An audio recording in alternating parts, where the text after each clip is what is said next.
Eto naman ho formal nang naghain ng reklamo sa Office of the Ombudsman ang grupong Tindig Pilipinas para sa kasong obstruction of justice laban kina Senator Robin Padilla, Senator Alan Peter Cayetano at dating Senate Sergeant at Arms Mau Aplaska para sa di umanong pagtulong sa pagtakas ni Senator Bato de la Rosa.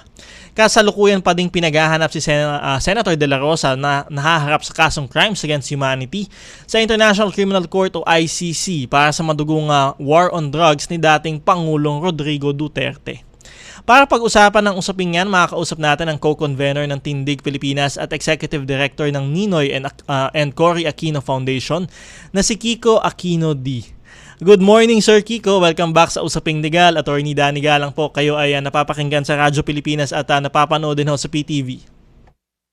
Ay, magandang umaga po, Attorney Danny. Magandang umaga po sa lahat ng mga nanonood at nakikinig po ngayon.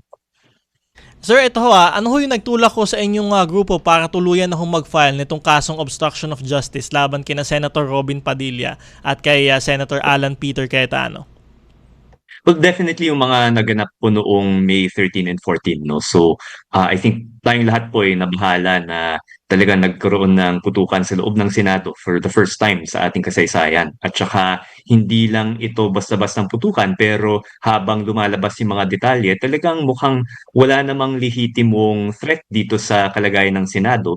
Bagkus mukhang nangyari ito upang matakas nga si Senator Bato de la Rosa mula sa gusaling iyon, no? So I think yung ganong pambabastos sa mismong institusyon ng Senado, pambabastos sa ating rule of law ay kailangan magkaroon ng consequences. Kaya nag-file po tayo ng obstruction of justice dito kay Senator Robin, na siya mismo ay umamin na siya yung naghatid kay Senator Bato de la Rosa palabas ng Senate building. Sorry po. Kay Senator Alan Cayetano, na siya po yung naglagay sa protective custody kay Senator Bato, at saka siya rin po yung hindi nag-cooperate nung hiniling ng Ombudsman at ng NBI yung ilang mga dokumento at video mula sa Senado, at kay Sergeant at Arms Mau Aplaska, na siya rin po yung umamin na siya yung unang nagpaputok nung gabing yun kahit na labag ito sa patakaran ng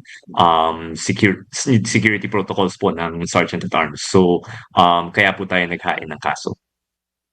Going to Senator Robin Padilla, ang sinasabi lang ho niya is inihatid niya si Senator Robin Padilla, nakisakay sa kanyang kasasakyan dahil nga wala daw hong sasakyan at ibinaba niya somewhere in Makati.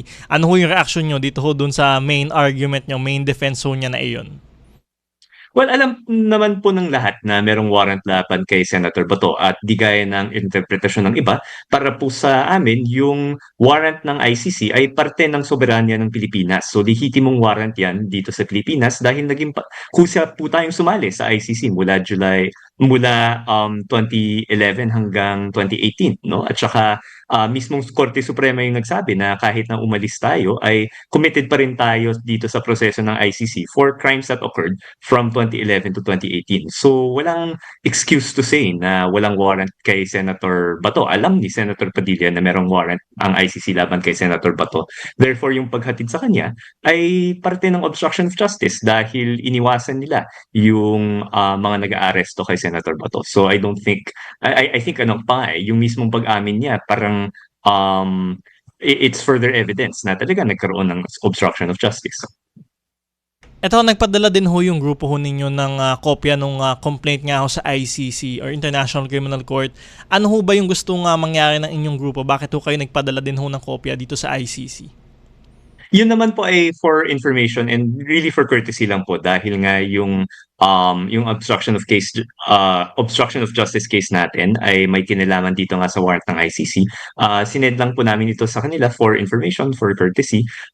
Aware din po kami na may ilang grupo na nag-explore din na kung merong remedy for obstruction of justice yung mismong ICC, pero sa pagkakaalam ko ay hindi pinag-aralan pa lang din yung prosesong yun. So we are sending that for their information, pero wala naman kaming hiniling na prayer dito sa final namin sa ICC. Dito lang sa Ombudsman yung hinihingi naming relief.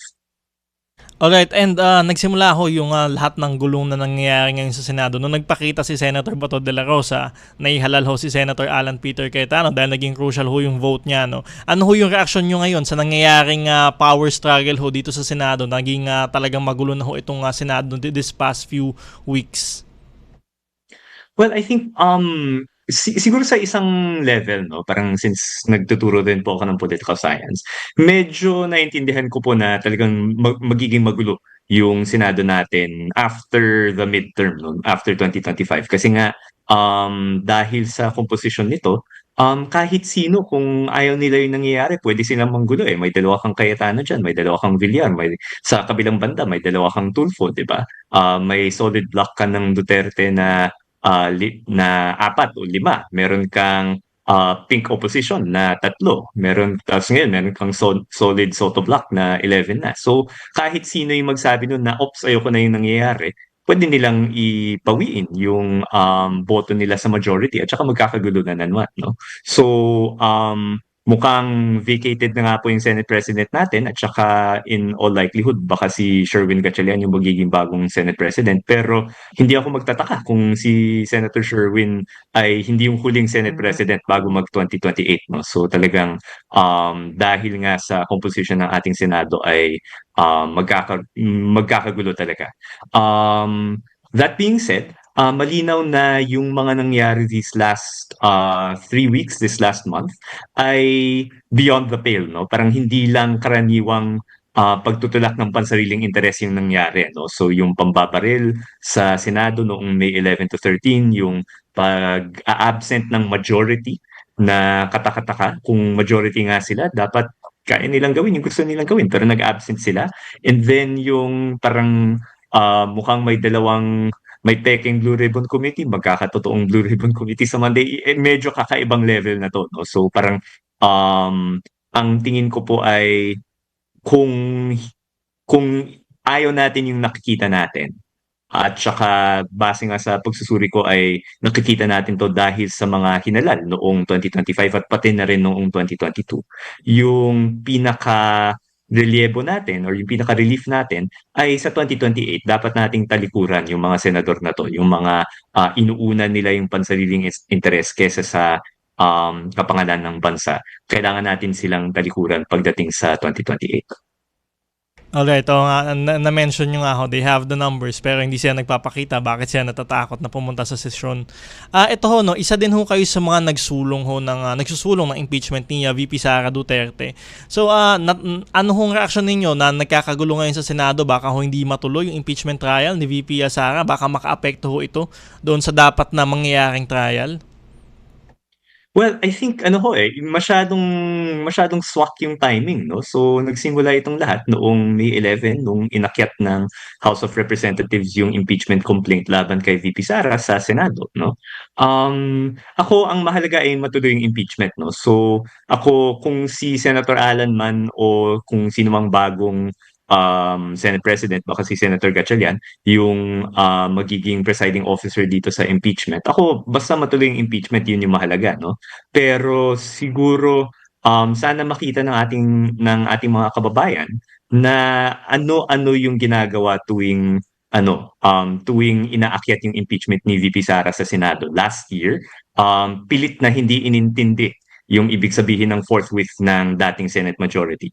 Ngayon, kung ano-anong pagmamaniobra yung ginagawa para lang sila yung nasa poder para pag dumating na yung impeachment, no? So, katakataka talaga yan, pero kung ano man yung mangyayari, ang mahalaga sa akin ay matuloy na sa wakas yung pagdinig sa impeachment, mailabas yung ebidensya at magkaroon ng malinaw na hatol kung talaga bang para sa mga senador natin, tama ba ang karahasan? Tama ba ang pagnanakaw? Tama ba ang pagsisinungaling? Yun yung tanong na pilit nilang iniiwasan kaya nila ginagawa yung pagmamaniobra na ito. Pero it's time to answer the question, no? So, sang-ayon ba kayo sa maraming nagsasabi na mali yung pagnanakaw, mali yung korupsyon, mali yung pagsisinungaling o iba ba yung kanilang opinyon?